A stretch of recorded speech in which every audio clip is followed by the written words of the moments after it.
Hello दोस्तों, मैं Aryan Shukla, business advisor and founder online business workshop. आज हम सनातन धर्म को मानने वालों से हम कुछ बात करेंगे, या ये कह लीजिएगा यह भाग सनातन धर्म को मानने वालों के लिए। यदि हम देखें वेद पुराण के अनुसार सृष्टि की रचना की बात करें हम, तो पाएंगे कि विष्णु जी के नाभि कमल से ब्रह्मा जी की उत्पत्ति हुई, मतलब कमल की उत्पत्ति हुई, कमल पर ब्रह्मा जी की उत्पत्ति हुई। ब्रह्मा जी से कहा गया कि आप सृष्टि की रचना करिएगा। खैर, उन्होंने सनत कुमार, सनंदन, इनकी शुरुआत में रचना की, सृष्टि की। ये जब प्रकट हुए तो इनसे कहा गया कि आप सृष्टि की रचना करिएगा। खैर, उन्होंने कहा कि मैं ईश्वर को छोड़ करके हम सृष्टि की रचना नहीं करेंगे। अर्थात खैर, आगे चल कर के ऐसा कहा जाता है कि फिर मन और शत्रुपा ये पुरुष और स्त्री की रचना हुई, और फिर पुरुष और स्त्री के संयोग से इस सृष्टि का आरंभ हो। कहने का अर्थ है कि जब ब्रह्मा जी ने उन लोगों की रचना की, सनत कुमार, सनंदन, इनकी सबकी, तो ये पूर्णतः धार्मिक थे। ये इन्होंने कहा कि हम संसार की रचना नहीं करेंगे, हम संसार की रचना, सृष्टि की रचना हम नहीं करेंगे, हम इस माया मोह में नहीं पड़ेंगे। अर्थात यह चीज़ हमें ईश्वर से अलग करती है, इसलिए हम इसमें नहीं पढ़ना चाहते हैं। यह चीज़ ईश्वर से हमें अलग करती है। अर्थात एक चीज़ आती है। दूसरी चीज़ आती है यह कि यदि मान लिया सब धार्मिक ही होते, सब ईश्वर को मानने वाले ही होते। जरा गौर कीजिएगा कि शुरुआत में ब्रह्मा जी ने संभवतः ऐसा प्रयास किया होगा कि सब ईश्वर को मानने वाले, लेकिन जब ईश्वर के मानने वाले वो उनको तो उनका लक्ष्य ही ईश्वर की प्राप्ति है। उनका लक्ष्य ही, जो ईश्वर को मानने वाले, जो ईश्वर में आस्था रखने वाले हैं, उनका परम लक्ष्य ईश्वर की प्राप्ति, अर्थात ईश्वर की परम सत्ता में खुद को समाहित करना, अर्थात खुद को इस योग्य बना लेना कि ईश्वर उनको स्वीकार कर ले। अर्थात व्यापक रूप में ईश्वर से ही ये सब बना। अर्थात जो कुछ भी व्यापक रूप में है वो संपूर्ण ईश्वर है। ईश्वर चेतन भी है और जड़ भी है। ईश्वर चेतन और जड़ भी है। अर्थात जड़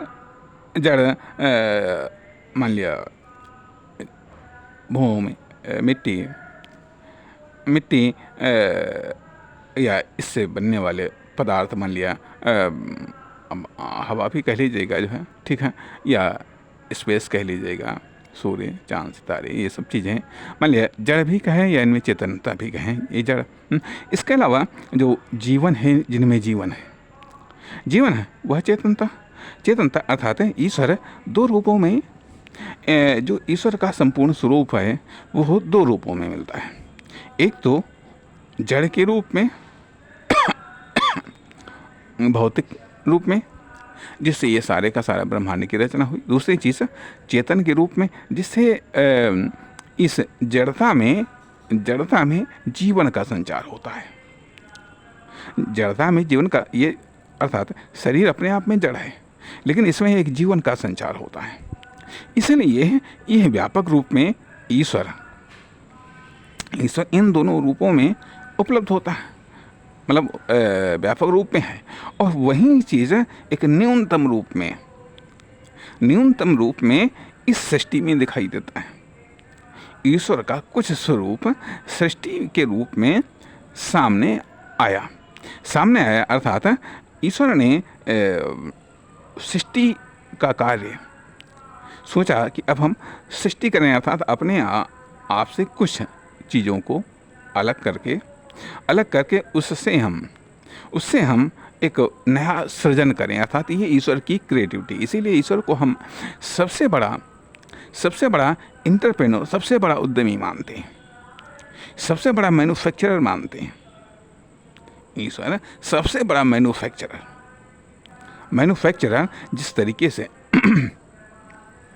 जिस तरीके से मानव का शरीर जड़ भी है चेतन भी है, अर्थात जड़ और चेतन दोनों से मिलकर के मानव का शरीर बना है, इसलिए ईश्वर भी इन दोनों चीज़ों से मिलकर के बना हुआ है।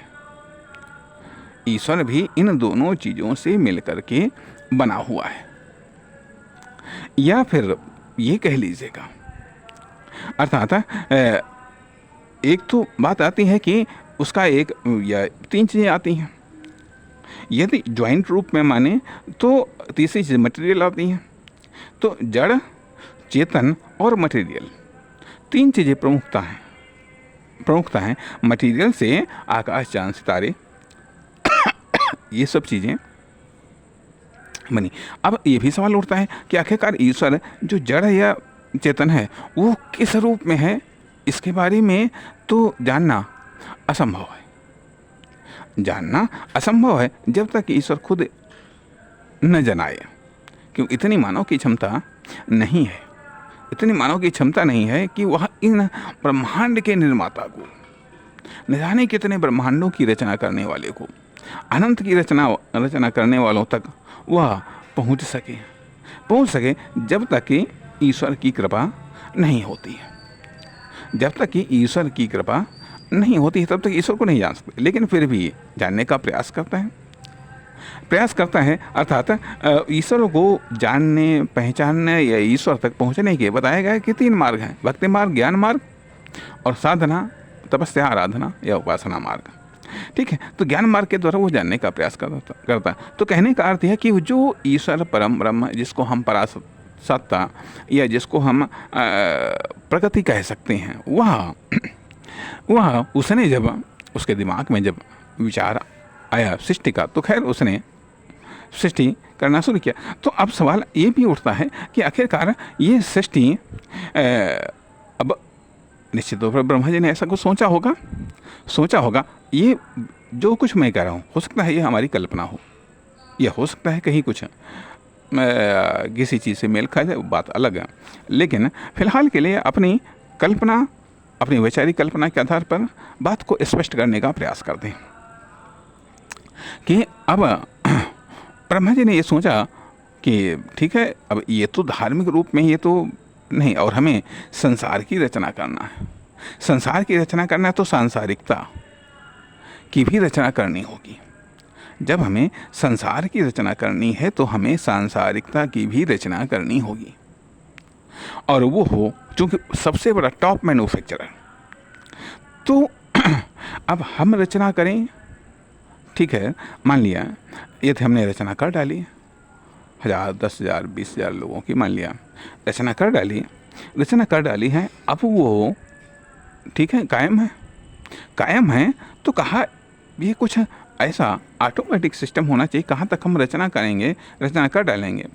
पहले ज़रूर सोचा होगा, रचना कर डाला, अब क्या हो, अब फिर काम ख़त्म। एक बार बना डाला तो फिर तो कहा ये नहीं ठीक है, तो कहा फिर क्या होना चाहिए, कहा कुछ ऐसा होना चाहिए जिससे ये ऑटोमेटिक सिस्टम में आए, अपने आप ये विकसित हो और अपने आप विनाश हो। स्वाभाविक रूप से इस प्रकार से त्रिदेवों की रचना की गई। ये त्रिदेवों की रचना हुई, या ईश्वर अपने 3 रूपों में आ गया, ब्रह्मा, विष्णु, महेश। अब ये चीज़ें, किसी भी कार्य के लिए शक्ति की आवश्यकता होती है, तो इन तीनों त्रिदेवों के साथ में शक्ति लगी।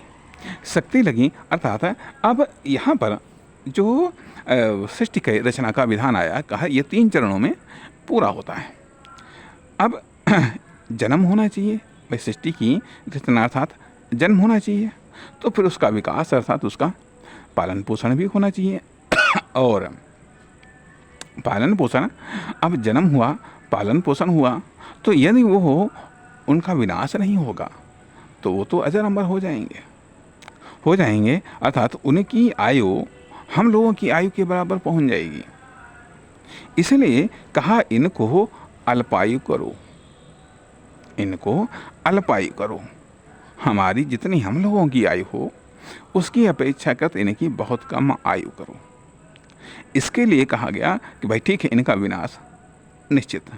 तो अब कहा ये 3 प्रमुख कार्य रखे गए, जन्म, विकास या पालन पोषण और विनाश। इसके लिए इन 3 कार्यों के लिए 3 देवताओं को नियुक्त किया गया कि ब्रह्मा जी जन्म देंगे, विष्णु जी पालन करेंगे और शिव जी संहार करेंगे। अब 1 से 3 देवता है, ठीक है। और तो अब ये अपना कार्य करेंगे किस आधार पर? शक्ति के आधार पर करेंगे। तो कहा एक तो इनकी अपनी शक्ति, दूसरी चीज इनकी हेल्पिंग शक्ति। अब ब्रह्मा जी की हेल्पिंग शक्ति माँ सरस्वती जो कि इनकी पावर ज्ञान दिया गया, ज्ञान से सृष्टि होगी।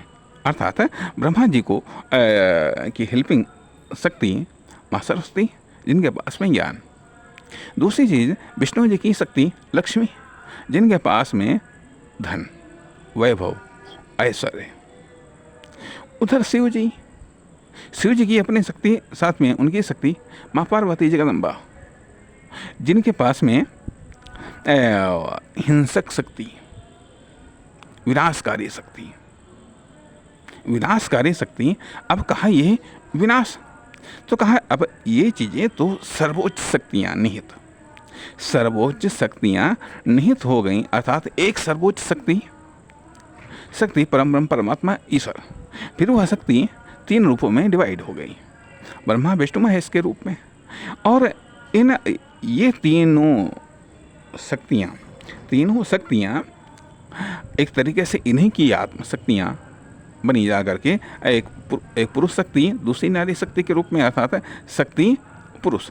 तो इस रूप में ब्रह्मा जी माँ सरस्वती, विष्णु जी माँ लक्ष्मी, भगवान शिव माँ पार्वती, अर्थात ये 3 शक्तियाँ। और इनके साथ में सरस्वती जी के साथ में ज्ञान आ गया और इधर लक्ष्मी के साथ में वैभव, रुपया, पैसा, धन संपदा आ गया।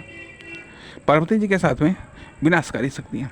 अब जब ये शक्तियाँ आ गई, कहा अब इसके आगे भी डेवलप करो। तो कहा गया कि तीसरी श्रेणी आ गई। कहा अब देवता और दैत्य की रचना करो। भाई एक ऋषि थे, उनकी 2 पंक्तियों से एक से दैत्य की रचना हो, एक से देवता की रचना है। कहा ये क्यों रचना होनी चाहिए? कहा ये इसलिए रचना होनी चाहिए ताकि एक दूसरे में संघर्ष करें, अर्थात संघर्ष करने का अर्थ यह कि नकारात्मक शक्तियाँ का भी विकास होना चाहिए और सकारात्मक शक्तियों का विकास होना चाहिए। इससे दोनों का विकास होना चाहिए। दोनों के विकास से ही सृष्टि का जन्म भी होगा और विकास भी होगा। यदि हम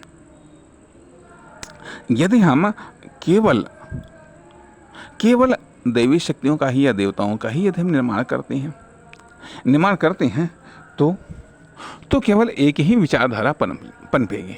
फिर उनका विनाश किस आधार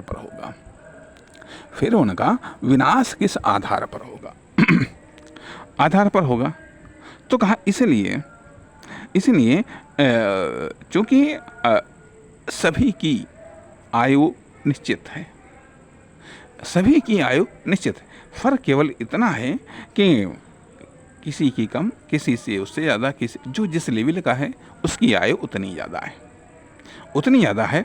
अजर अमर कोई भी नहीं है। अब सवाल ये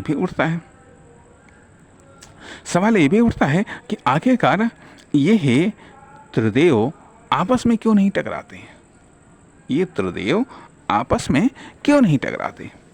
इसलिए नहीं टकराते क्योंकि ये परम पिता परमात्मा जो सर्वोच्च सत्ता है, जो ईश्वर सर्वोच्च प्रकृति है, उसने अपने कार्यों के लिए इन तीनों को नियुक्त किया है, अर्थात इन तीनों को खुद सृजन किया है। तो इसलिए ये तीनों एक ही हैं, ये तीनों एक ही हैं। सृष्टि का कार्य करने के लिए ये तीनों अलग अलग हुए। अब सृष्टि का विस्तार अर्थात 1 से 3 में हुआ, 3 से इनकी दैवी शक्तियों में हुआ, अर्थात 6 में हुआ। 6 के बाद में फिर और ज़्यादा देवता और दैत्यों के रूप में सृष्टि का विकास हुआ। अर्थात कहा देवता अब ब्रह्मा जी ने बहुत बात है कि अपने कार्यों के लिए या इन त्रिदेवों ने मिल करके कहा आगे का कार्य, अर्थात स्वाभाविक बात है कि सभी ने ब्रह्मा ने अपने सहयोगियों का विस्तार किया, सृजन किया देवता के रूप में। विष्णु ने अपने सहयोगियों का विस्तार किया देवता के रूप में, अर्थात शंकर जी ने अपने सहयोगियों का विकास किया देवता के रूप में। अब यहाँ पर यह है सर्वोच्च श्रेणी विकसित हुई। कहना ये चाहिएगा एक दैव समाज का निर्माण हुआ है, अर्थात जहाँ पर मान लिया जो भी स्थान निर्धारित किया गया वो देवलोक कहलाया। कहा अब आपको सृष्टि का कार्य आगे बढ़ाना है, हमारी इच्छा अनुसार आपको सृष्टि का कार्य आगे बढ़ाना है। जिनमें से कुछ सृष्टि का कार्य करेंगे, कुछ पालन का कार्य करेंगे, कुछ संहार का कार्य करेंगे, अर्थात व्यवस्थाओं को स्थापित करने के लिए, सुनिश्चित करने के लिए न्याय व्यवस्था भी रखी गई। तो अब सवाल इस बात का उठा कि आखिरकार कि जो सृष्टि का जन्म हुआ, पालन भी होगा, लेकिन विनाश किस आधार पर होगा? विनाश के 2 रास्ते निर्धारित किए गए। कहा एक तो स्वाभाविक विनाश, पर्सनल विनाश, दूसरा संघर्ष का विनाश, संघर्ष के द्वारा विनाश। जब आपस में कहा कि विनाश के 2 रास्ते अपनाए गए, 2 रास्ते निर्धारित किए गए। कहा कि एक तो चीज़ें निर्धारित की गई कि स्वतः विनाश, अर्थात जब कोई चीज़ जन्म, विकास, उसके बाद में फिर उसका पतन या उसका विनाश निश्चित, एक चीज़ें। और का दूसरी चीज़ें ये कि एक दूसरे के संघर्ष के द्वारा, अर्थात अब सवाल ये भी उठा जा करके कि जन्म तो हो गया, अब पालन पोषण किस तरीके से होगा? तो अर्थात अब यहाँ पर जो सृष्टि आई वह मुख्यतः वनस्पतियों के रूप में आई। मतलब सृष्टि का जन्म हो, फिर वो खुद अपना पालन पोषण कैसे करे, कैसे वो जीवित रहे और कैसे वह विकास करे, कैसे वह जीवित रहे, कैसे वह विकास करे, इसके लिए या कहाँ पर वह जीवित रहे, इसके लिए ग्रह, ब्रह्मांड, इन सब चीज़ों की रचना की गई। विभिन्न प्रकार की सृष्टि हुई, जो कुछ भी हुआ जा करके। लेकिन फिलहाल के लिए इस धरती पर, मतलब देखा ही जाए, इस धरती पर हम मानो उस संपूर्ण सृष्टि का कुछ भाग कह लीजिएगा या एक भाग कह लीजिएगा। संपूर्ण सृष्टि का तो जानकारी नहीं है, लेकिन हाँ कुछ एक भाग का यहाँ पर निर्माण हुआ। अर्थात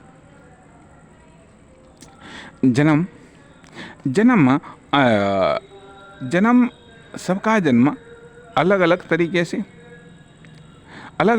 से, अर्थात जितने प्रकार की सृष्टि की गई, जितने प्रकार के जीव जंतुओं का निर्माण किया गया, जीव जंतु का निर्माण किया गया, उतने प्रकार का उनका विकास की व्यवस्था करी गई, उतने प्रकार से उनके विनाश की भी व्यवस्था की गई, विनाश या नष्ट की व्यवस्था की गई किस तरीके से वो विनाश को प्राप्त होंगे, अर्थात स्वाभाविक विनाश। दूसरा चीज़ स्ट्रगल के द्वारा, क्षरण या फिर आपस में लड़ करके या संघर्ष करके एक दूसरे का विनाश करना। इस प्रकार से दो प्रकार की शक्तियों की रचना की गई और अब स्वाभाविक बात है कि अब ये लोग किस आधार पर संघर्ष करेंगे। बात तो सही है कि आखिरकार ये लोग संघर्ष करेंगे तो किस आधार पर करेंगे, या मेहनत करेंगे तो किस लिए मेहनत करेंगे। अर्थात संघर्ष करेंगे तो किस आधार पर करेंगे, मेहनत करेंगे तो किस आधार पर करेंगे, किस चीज़ को पाने के लिए ये लोग मेहनत करेंगे, किस चीज़ को पाने के लिए प्रयत्न करेंगे। तो इसके लिए तीन प्रकार के तथ्य या तत्व रखे गए, अर्थात एक तरफ सात्विकी, दूसरी तरफ राजसी, तीसरी तरफ तामसी रखे गए। सात्विकी में कहा गया है कि एक तो वो लोग जो कि ईश्वर को प्राप्त करना चाहेंगे, जो हम लोगों को प्राप्त करना चाहेंगे, सात्विकी। दूसरी चीज़ राजसी अर्थात भोग विलास, स्वाभाविक बात है। इसके लिए कहा गया चलो ठीक है भाई, समुद्र मंथन हुआ, तमाम प्रकार के रत्न निकाले गए, अर्थात दिव्य चीज़ें जो ऐसी सर्वोत्तम चीज़ें जो सिर्फ स्वर्ग में हो सकती हैं, जो सिर्फ उनको स्वर्ग में रखा गया जा करके, ठीक है। अर्थात इनके लिए वो लोग संघर्ष करेंगे, ठीक है, एक चीज़। और तीसरी चीज़ कहा तामसी सुख रखे गए। तामसी सुख में सबसे अधिक विलक्षण सुख रखा गया कि भाई जिसमें धन का सुख रखा गया, अर्थात संपत्ति का सुख रखा गया, स्वास्थ्य का सुख रखा गया, नारी का सुख रखा गया, तमाम सारे ऐसे विभिन्न प्रकार के नशीले या मादक पदार्थ या इस प्रकार की मनोवृत्तियों के तमाम प्रकार के ऐसे सुख रखे गए। तामसी सुख अलग हैं, राजसी सुख अलग हैं जो कि भोग विलास में, और सात्विकी सुख जो त्याग में, ईश्वर के प्रेम में, इस प्रकार के सुख या वैभव या संपदाएं रखी गई। तामसी संपदाएं रखी गई, राजसी संपदाएं रखी गई और सात्विकी संपदाएं रखी गई, जिनके लिए आदमी प्रयत्न करेगा, जिनके लिए देवता भी प्रयत्न करेंगे। अर्थात यहाँ पर बात आती है कि देवता, उसके बाद में फिर दानव। अब चूँकि देवताओं को तो कार्य करना है, सृष्टि को आगे बढ़ाना है, सृष्टि को कंट्रोल करना है, अर्थात सृष्टि के कार्य को संपन्न करना है, अब लेकिन अब यहाँ पर तो बात यानी, लेकिन फिर सवाल इस बात का उठता कि फिर दानवों की उत्पत्ति या सृष्टि में बाधा पहुँचाने वाले लोगों के सृजन की आवश्यकता क्यों पड़ी। साथ ही साथ ये भी कहा गया कि आखिरकार जब सृष्टि का विनाश होगा, जो कुछ भी पैदा होगा उसका विनाश होगा, तभी नई सृष्टि की रचना होगी। अर्थात मोमेंटल सृष्टि की रचना की गई, चाहे वह स्वतः विनाश हो, चाहे वो स्ट्रगल के द्वारा विनाश हो। अब चूँकि ये भी संभव था कि देवताओं के साथ में जब तमाम प्रकार की सर्वोच्चतम संपदा देवताओं के पास में रखी गई, तो कहा ये कहीं भोग विलासी या अपने कर्तव्य के प्रति लापरवाह न हो जाएं, तो कहा इसके लिए नकारात्मक शक्तियाँ असुरों की रचना कर दो, ताकि असुर इन संपत्तियों को पाने के लिए प्रयत्नशील होंगे। जब प्रयत्नशील होंगे तो ये भी सतर्क रहेंगे, जागरूक रहेंगे। अन्यथा ज़रूरत क्या थी कि देवताओं के खिलाफ असुरों की रचना करने की। जब विधाता ही सारी सृष्टि के रचनाकार है तो फिर असुरों की रचना करने की जरूरत क्या थी? इसलिए जरूरत थी ताकि देवता लोग अपने कर्तव्य में लगे रहें। उनके पास में जो संपत्तियां दी हैं तो इसलिए दी गई हैं, उसका भोग करने के लिए नहीं, बल्कि उसके द्वारा अपने कर्तव्यों का पालन करने के लिए। उनका कार्य सृष्टि का विकास करना, जन्म देना, उसका पालन करना और उन्हें नियमानुसार उसका संहार करना या उसका समापन करना, यह देवताओं का कार्य। इसके लिए उन्हें विभिन्न प्रकार की संपदा दी गई, ताकि इस संपदा के द्वारा, इस शक्ति के द्वारा आप इस सृष्टि के कार्य को संपन्न करें। लेकिन जब संपदा तमाम प्रकार के सब भोग विलास, और कहा यह भी जो है कि भाई जो अच्छे कर्म करें उनको पुरस्कार स्वरूप स्वर्ग के सुख को प्रदान करूं, और जो गलत कार्य करें, ठीक है, क्योंकि त्रिगुणमयी सृष्टि की रचना की गई। सात्विकी, राजसी और तामसी 3 गुणों वाली सृष्टि की रचना की गई। अर्थात इस सृष्टि में 3 गुण होंगे, 3 प्रकार की विशेषताएं होंगी, अर्थात 3 प्रकार के लोग होंगे, 3 प्रकार की मानसिकता होगी, 3 प्रकार की विचारधाराएं होंगी। अर्थात इसमें यह होगा कि कुछ ऐसे लोग होंगे जो ईश्वर को मानने वाले या ईश्वर के प्रति विश्वास करने वाले, ईश्वर को प्राप्त करने की चाहत वाले होंगे। कुछ ऐसे होंगे जो भोग विलास करने वाले होंगे, भोग विलास को चाहने वाले, संपदा को, वैभव को चाहने वाले होंगे। कुछ ऐसे लोग होंगे जो तामसी सुख को प्राप्त करने वाले होंगे। अर्थात उनको विभिन्न प्रकार की चीज़ों को प्राप्त करने के उनके तामसी तरीके, अर्थात गलत तरीका होंगे। सही तरीका, बहुत सही तरीका, गलत तरीका, बहुत गलत तरीका, आदि बहुत सारी चीज़ों की जब सृष्टि हुई तो अर्थात यहाँ पर बात ये आ रही है कि इसलिए देवता लोग खुद उन स्वर्गीय सुखों के भोग में लिप्त हो जाएं, इसलिए उन्हें समय समय पर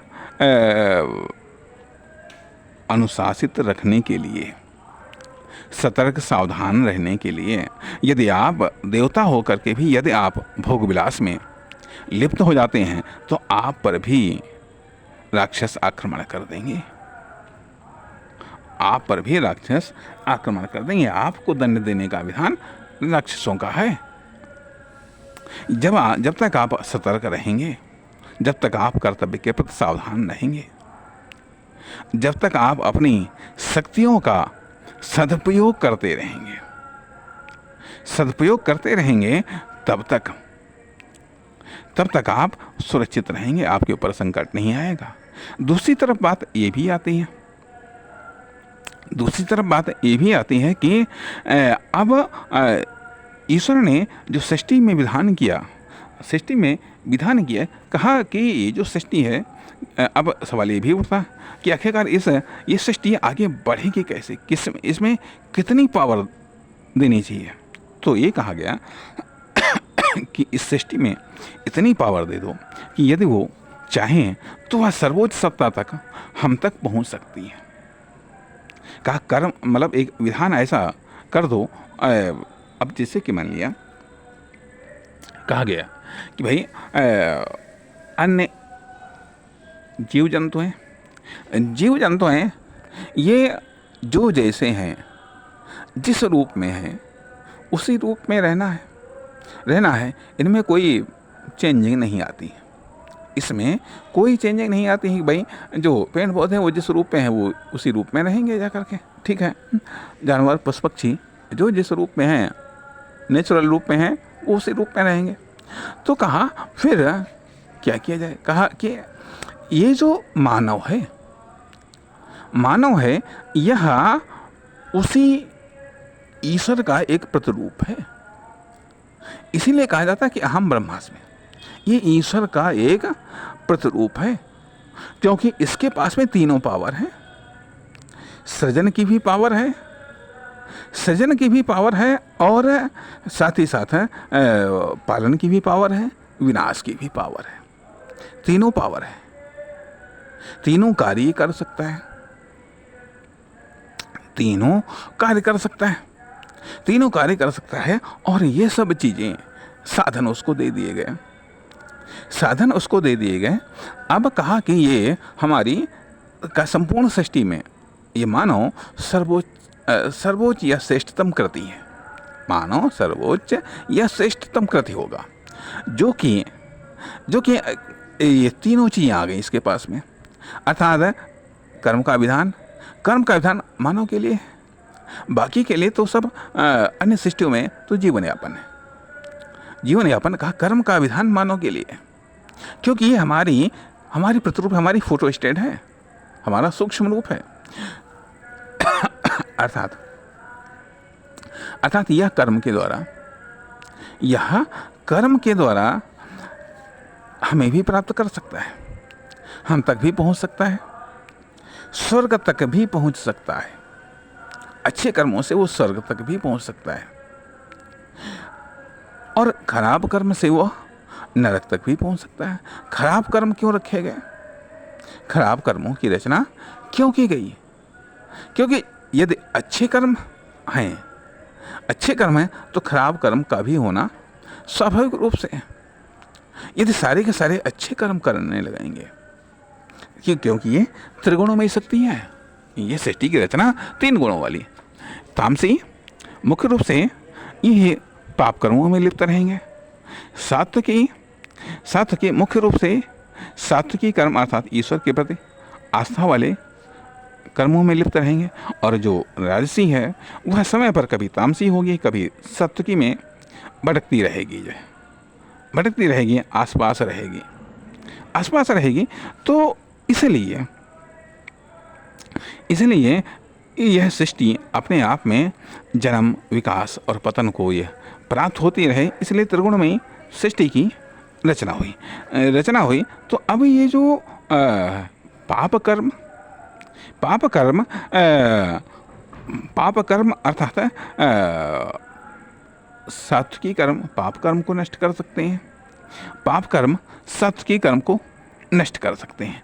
तो इस प्रकार से ये सृष्टि का जन्म हुआ या फिर ये विकास हुआ, जन्म हुआ या फिर विकास हुआ। अब आगे चल करके अर्थात यह सृष्टि उस आदि ईश्वर से 3 त्रिदेवों से देवताओं से असुरों में अर्थात तमाम पीढ़ियों से होती हुई कहा जाता है यक्ष गंधर्व आदि